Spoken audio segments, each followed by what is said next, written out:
Tu crois encore que les retardataires sont condamnés à perdre. Tu crois que seuls les premiers, les rapides, les ambitieux remportent la victoire. Illusion dangereuse. Dans l'ombre, ceux qui prennent leur temps construisent une puissance silencieuse. Ils observent, ils apprennent, ils évitent les erreurs des pressés, et quand le moment arrive, ils frappent avec une précision implacable. Le monde se souvient des gagnants, mais ignore que bien souvent, ce sont les derniers qui ont écrit la vraie victoire. Les ambitieux se précipitent vers la ligne d'arrivée, obsédés par l'idée de devancer les autres. Ils veulent briller, être vus, être acclamés immédiatement. Mais dans cette course effrénée, ils oublient de regarder autour d'eux. Ils ne voient pas les pièges, ils n'analysent pas les erreurs, ils ne prennent pas le temps de comprendre la mécanique du pouvoir. Leur désir de victoire rapide devient leur faiblesse. À l'inverse, celui qui reste en retrait, celui que l'on croit en retard, détient un avantage invisible. Il observe, il note les erreurs des autres, il enregistre leurs failles, il apprend de leurs chutes. Là où l'ambitieux brûle toute son énergie à courir, le retardataire conserve la sienne. Il se nourrit de patience, et cette patience devient une arme redoutable. Le silence de l'observateur n'est pas de la passivité, c'est de la stratégie. Tandis que les premiers s'exposent et s'usent, lui grandit dans l'ombre, chaque erreur des autres lui sert de leçon gratuite. Chaque défaite publique devient pour lui une carte qu'il ajoute à son jeu. Ce qu'il perd en vitesse, il le gagne en lucidité. Et quand le moment vient, son retard se transforme en force, car il a accumulé un savoir que les ambitieux n'ont jamais eu le temps d'acquérir. Il ne fait pas d'erreurs naïves, il ne répète pas les mêmes fautes, il frappe avec la précision de celui qui a tout vu. Voilà la première règle cachée. Ceux qui observent en silence voient ce que les autres, aveuglés par leur course, ignorent. Et dans le jeu du pouvoir, celui qui voit plus loin domine toujours celui qui court plus vite. L'homme pressé croit que la victoire se conquiert en courant sans relâche. Il s'imagine qu'il doit arracher chaque instant, brûler toutes ses forces pour arriver avant les autres. Mais cette précipitation le fragilise. Il se fatigue, il s'expose, il s'épuise à poursuivre une victoire qui souvent se retourne contre lui. Le retardataire, lui, agit différemment. Il ne court pas derrière la victoire, il la laisse venir à lui. Cela ne veut pas dire qu'il ne fait rien. Cela signifie qu'il avance avec une patience calculée. Il ne cherche pas à forcer le destin, il prépare le terrain, il attend l'ouverture que les autres, trop occupés à se précipiter, ne voient pas. Dans ce monde, tout a un rythme. Les cycles du pouvoir, de la gloire et de l'échec se succèdent inévitablement. Celui qui est en haut aujourd'hui sera tôt ou tard vulnérable. Celui qui brûle trop vite s'écroule avant les autres. Et c'est précisément à ce moment-là que le retardataire frappe. Il n'a pas besoin de se battre pour chaque miette de reconnaissance, il choisit son moment, et ce moment devient décisif. La véritable puissance ne consiste pas à se précipiter, mais à savoir attendre l'occasion parfaite. L'homme patient ne gaspille pas ses forces à courir derrière des illusions. Il concentre son énergie, il se prépare en silence, et quand la victoire arrive à portée, il est prêt à la saisir sans hésiter. Voilà la deuxième règle cachée. Ne poursuis pas la victoire comme un esclave, laisse-la venir à toi comme un tribut. Car dans le jeu de la vie, ce ne sont pas toujours les premiers qui gagnent, mais ceux qui ont su attendre le moment exact pour prendre tout ce que les autres ont laissé tomber. Ceux qui arrivent les premiers portent aussi le poids le plus lourd. Ils sont exposés au regard, jugés à chaque pas et attendus au tournant.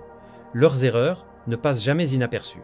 Leur énergie brûle rapidement et leur gloire attire inévitablement l'envie, la critique et la haine.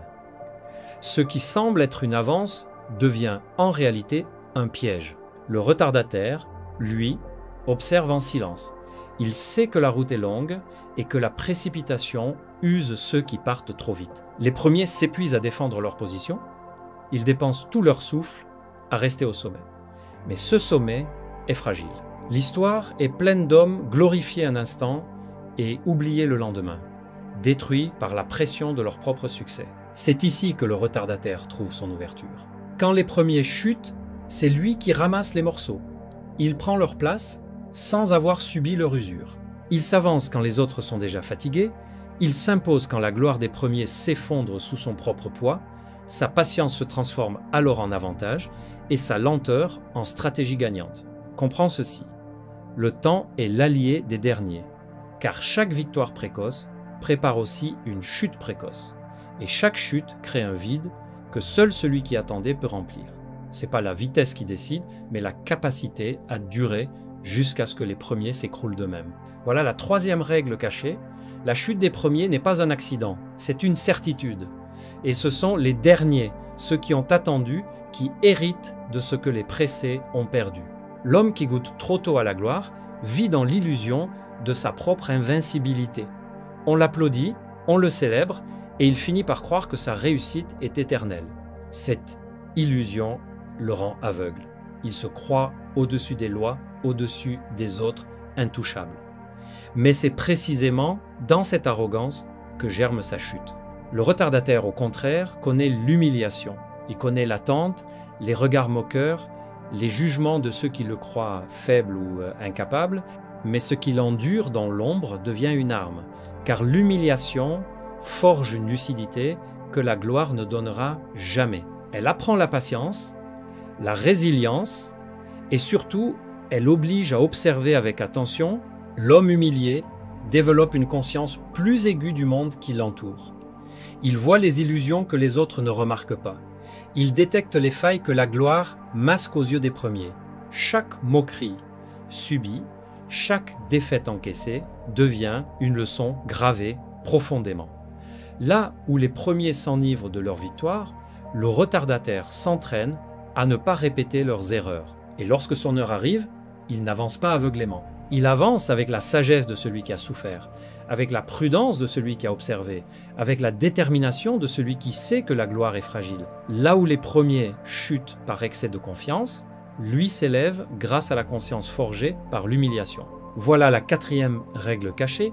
L'humiliation n'est pas une faiblesse, c'est une école. Elle enseigne ce que la gloire cache et prépare celui qui sait attendre à régner plus longtemps que tous les autres. Les hommes craignent l'oubli plus que tout. Ils veulent être vus, reconnus, acclamés. Ils s'exposent sans cesse pour maintenir leur image vivante dans l'esprit des autres. Mais cette soif de visibilité est aussi leur piège. Plus on te voit, plus on te juge, plus on parle de toi, plus on cherche à te détruire. Le retardataire bénéficie d'un privilège que les premiers ignorent, l'ombre. Loin des projecteurs, il évolue sans être inquiété. On ne l'envie pas, on ne le surveille pas, on ne cherche pas à le renverser. Il est oublié, et cet oubli devient son armure, car ce que les hommes ne regardent pas, ils ne peuvent pas attaquer. L'oubli public est une stratégie puissante. Il permet de construire sans pression, de se renforcer sans être ciblé, de préparer son ascension sans attirer les ennemis. Pendant que les ambitieux se battent pour occuper le devant de la scène, le retardataire avance discrètement, accumulant des forces invisibles. Et quand le moment arrive, il surgit avec une puissance que personne n'avait anticipée. Même dans l'histoire, les plus grands stratèges ont compris l'utilité de se retirer temporairement de la lumière. Se laisser oublier, puis revenir avec plus de force, est une tactique qui surprend toujours, car les hommes ne craignent pas ce qu'ils ont oublié jusqu'au jour où cela se dresse devant eux, plus fort que jamais. Voilà la cinquième règle cachée. Ne crains pas l'oubli, utilise-le comme une couverture stratégique, car l'ombre protège, mais la lumière dévore ceux qui s'y exposent trop tôt. La précipitation est le poison des ambitieux. Ils veulent tout de suite, et dans leur hâte, ils brûlent leurs ressources. Ils récoltent rapidement, mais épuisent aussitôt leurs forces, comme un feu qui brille fort, mais qui s'éteint trop vite. Le retardataire, lui, comprend une vérité que les autres méprisent. La lenteur n'est pas une faiblesse, c'est une stratégie d'accumulation. Chaque jour passé dans l'ombre lui permet d'ajouter une pierre à son édifice. Ses progrès ne se voient pas immédiatement, mais ils s'empilent avec une constance silencieuse. Pendant que les premiers s'exposent et se consument, il grandit en secret, comme une vague qui grossit au loin. Personne ne s'en méfie, jusqu'au moment où cette vague devient trop massive pour être arrêtée. L'accumulation lente a deux avantages. D'abord, elle forge une base solide. Rien ne s'écroule facilement quand c'est construit avec patience. Ensuite, elle échappe au radar. Celui qui avance lentement ne suscite ni jalousie ni hostilité. Il devient presque invisible jusqu'au jour où sa puissance éclate au grand jour, implacable et incontrôlable. C'est la stratégie des plus grands. Laisser croire à la faiblesse pour mieux surprendre. Le monde ne respecte pas ceux qui courent vite mais s'effondrent vite. Il finit toujours par plier devant celui qui avance lentement mais sûrement jusqu'à devenir une force qu'aucun obstacle ne peut freiner. Voilà la 6e règle cachée. La lenteur est une arme. Celui qui accumule patiemment dans l'ombre devient une puissance que même les plus rapides ne peuvent arrêter. L'homme qui arrive trop vite au sommet devient un spectacle. On l'admire, on l'acclame, mais bientôt on se lasse, car les foules ont une faim insatiable. Elles élèvent un héros aujourd'hui pour mieux l'abattre demain. Le succès précoce attire l'attention, mais cette attention devient vite un fardeau. On commence à scruter ses moindres gestes, à espérer ses fautes, à se réjouir de ses chutes. Le retardataire, lui, échappe à ce cycle destructeur. Comme il n'est pas acclamé immédiatement, il n'a pas apporté le poids des attentes du monde. Personne n'exige qu'il soit parfait, personne n'attend de lui des miracles, et cette liberté est son arme secrète. Tandis que les premiers s'épuisent à défendre leur gloire éphémère, lui avance dans l'ombre, sans être surveillé, sans être dévoré par la foule. L'histoire est pleine de prodiges brisés par leur succès trop rapide. Leur gloire, acquise trop tôt, a attiré jalousie et haine. Mais l'homme qui se construit lentement arrive quand les spectateurs sont déjà fatigués d'applaudir les anciens héros. Son apparition devient un souffle nouveau et son ascension semble plus stable car elle surprend un monde qui ne l'attendait plus. Les foules n'aiment pas la constance des mêmes visages. Elles cherchent toujours le prochain. Voilà pourquoi les héros précoces deviennent vite des martyrs du temps. Mais celui qui prend son temps arrive au bon moment, quand les acclamations cherchent une nouvelle cible. Voilà la 7e règle cachée. Ne cherche pas à briller trop vite.